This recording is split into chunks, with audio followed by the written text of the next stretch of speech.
Et avec nous en direct de Bucarest, l'ancien Premier ministre de la Roumanie, Mihai Razvan-Ungureanu. Bonsoir, merci d'être avec nous en direct sur TV5 Monde.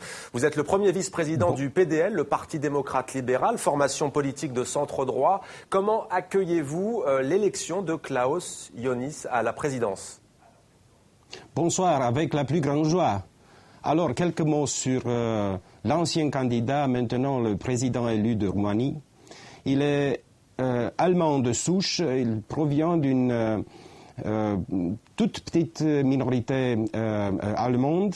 Il est protestant dans un pays à peu près 90% chrétien orthodoxe. Il est complètement allergique aux polémiques et il a mal à l'aise devant les caméras. J'ai emprunté avec moi quelques mots de Klaus Iohannis qui sont absolument exemplaires pour cette personnalité atypique sur la scène politique roumaine. Donc, il disait il y a quelques jours, et je cite, « Quitte à perdre cette élection, je ne peux pas être impoli ». C'est la personnalité nouvelle de la classe politique roumaine. Son projet concerne pas seulement la Roumanie, mais surtout la réhabilitation, la reconstruction de la classe politique autochtone. Alors justement, vous parlez de la classe politique locale en Roumanie. Selon vous, le chef du gouvernement actuel, Victor Ponta, doit-il tirer les leçons de son échec et démissionner de son poste de Premier ministre? Nous avons premièrement demandé la démission du ministre des Affaires étrangères, M. Meleshkanu, pour la grave crise qui a été vue par tout le monde. Je crois que les files d'attente des citoyens roumains en cherchant d'exercer leur droit de vote ont été vues par tous. Et puis, hier, au minuit, nous avons demandé aussi la démission de M. Ponta, le Premier ministre en exercice. Aujourd'hui, le Parti social-démocrate a des convulsions intérieures. Les différentes familles politiques d'entre le Parti social-démocrate sont maintenant en train de chercher le responsable principal pour la victoire de Klaus Iohannis et la défaite de M. Ponta. Donc, on peut spéculer maintenant que M.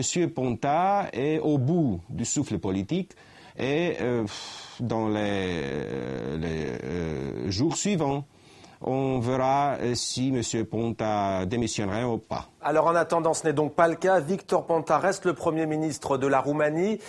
Quelle va être la marge de manœuvre du nouveau chef de l'État jusqu'en 2016, date des prochaines élections législatives?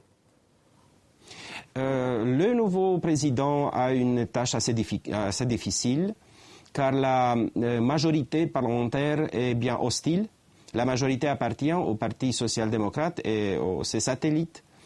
Dans ce cas, ce que le nouveau président peut faire est bien sûr réglé par la Constitution et les lois roumaines, mais l'appel et l'exercice rhétorique, les paroles du président sont très importantes en ce qui concerne l'activité présidentielle, l'image du président, le comportement politique et surtout la vision du président et du Parti national libéral.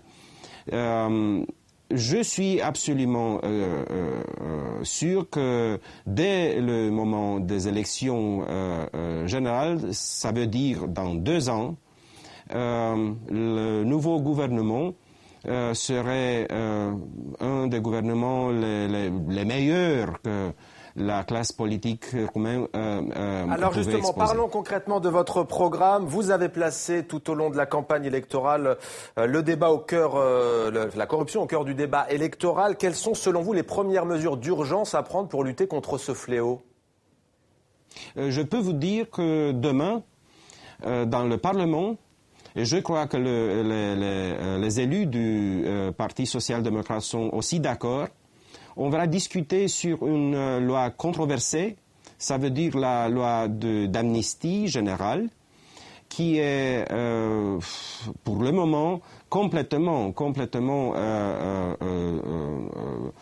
dans une situation difficile. Ça veut dire que cette loi peut libérer des gens qui ont été condamnés pour des actes de corruption et pour le trafic d'influence. Et nous sommes tout contre.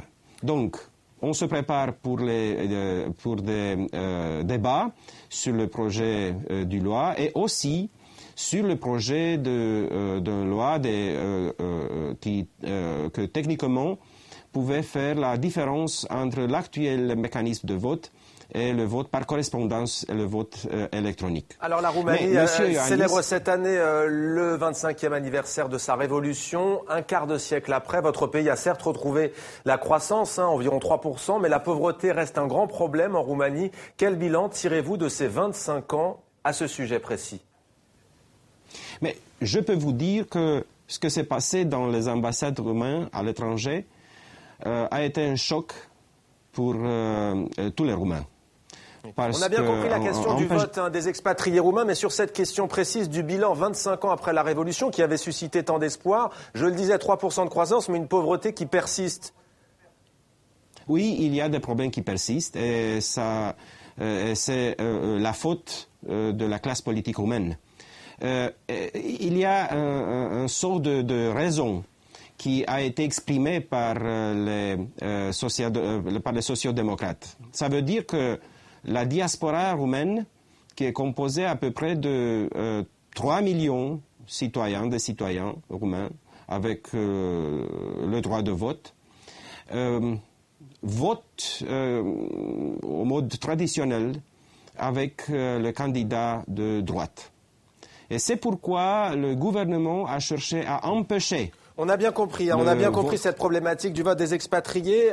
Vous avez été ministre des Affaires étrangères de la Roumanie de 2004 à 2007. C'est la guerre en Ukraine, un pays avec lequel vous partagez une frontière. On a le sentiment que deux blocs s'affrontent dans cette crise, l'Europe de l'Ouest et la Russie, et que les pays directement concernés, comme le vôtre, la Roumanie, ne sont pas beaucoup sollicités. Bon, on ne partage pas seulement la frontière, on partage aussi la vie et les intérêts d'une minorité assez large de Roumaines qui sont des citoyens ukrainiens, à peu près un demi-million de gens. Mes relations bilatérales avec Kiev sont très importantes pour Bucarest. On peut faire beaucoup. Bien sûr, un concert avec les pays de l'Europe, de l'Union européenne, et bien sûr avec l'aide de nos partenaires transatlantiques. Mais nous soutenons, et on doit souligner ça, nous soutenons l'intégrité territoriale de l'Ukraine, son statut d'État indépendant et surtout la voie européenne de l'Ukraine. Merci beaucoup à vous, Mihai Razvan Ungureanu. Je rappelle que vous avez été Premier ministre de la Roumanie et ancien ministre également des Affaires étrangères de la Roumanie. Merci à vous d'avoir accepté de répondre à nos questions en français. La Roumanie est un pays, on le rappelle, francophile et francophone.